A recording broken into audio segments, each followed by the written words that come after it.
My name is Anna, and I'm 33 years old. I work as a nurse in a hospital, spending long hours helping people who are sick. Some days I work during the day, while other times I cover night shifts. It's a tough job, but I love it because it gives me the chance to make a difference. Up until last year, my life was pretty quiet. I didn't have a boyfriend, and I lived alone. Most of my time was spent at work, and on my days off, I would visit my mom. She lives in a small village and is getting older, so I enjoyed helping her out. My life was simple and uneventful until something unexpected happened. A new doctor joined our hospital. His name was Michael, and he was 31 years old, 2 years younger than me. Michael was tall, with brown hair, blue eyes, and a friendly smile that seemed to light up the room. He quickly became popular among the nurses because he was kind and approachable. At first, I didn't think Michael would even notice me. I'm just an ordinary woman, not slim, not glamorous, and I don't have long, beautiful hair. I dress simply, and I don't stand out in a crowd. But to my surprise, Michael started talking to me. He would greet me with a warm smile every day and ask how I was doing. His kindness caught me off guard. Before long, he offered me a ride home one evening after work. I said yes, and during the drive, we talked about our lives, families, and work. I felt so comfortable around him, and his easygoing nature made it hard not to like him. From that day on, Michael often gave me rides home and sometimes brought me coffee or tea during our shifts. We started sitting together during lunch breaks, chatting about everything and anything. I began to look forward to seeing him every day.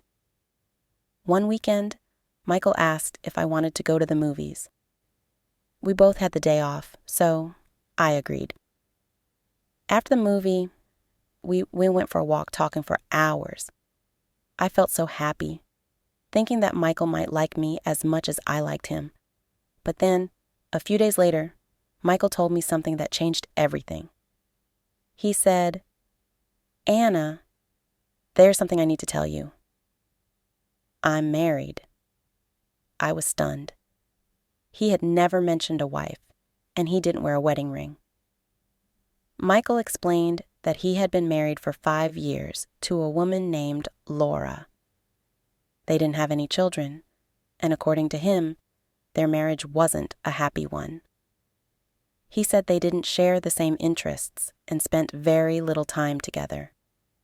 He confessed that being with me made him feel alive and happy. "You're easy to talk to, Anna," he said. "You make me feel like myself again." I didn't know how to respond. On one hand, I liked Michael a lot. But on the other hand, I didn't want to be the reason someone's marriage fell apart. I felt torn and confused. One day, while shopping at a supermarket, I saw Michael with his wife, Laura. She was tall, elegant, and dressed in expensive clothes, looking every bit like a model. They were laughing together and seemed so happy. Seeing them like that made me feel heartbroken and unsure of everything. That night, I couldn't sleep.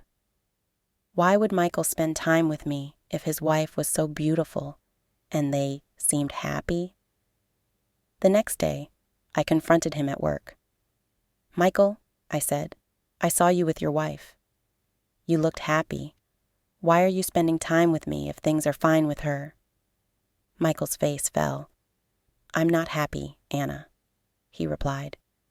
"What you saw isn't the whole story. Laura and I don't have the connection that you and I do. You make me feel understood." I didn't know what to say. I liked Michael, but I didn't want to live with guilt. So I told him I needed space to think. Over the next few days, I talked to my best friend, Sarah. She listened carefully and said something that stuck with me. Anna, you deserve someone who's fully available to you. Don't settle for less. Her words gave me clarity. A week later, Michael asked to meet and talk. I agreed, and we met at a park. Michael, I said, I care about you, but I can't do this. You need to figure out your own life first. If you're unhappy in your marriage, you should deal with that. But I can't be part of this situation. Michael looked hurt, but nodded.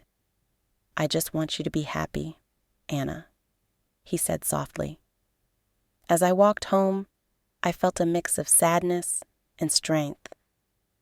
I knew I had made the right choice, even though it was hard.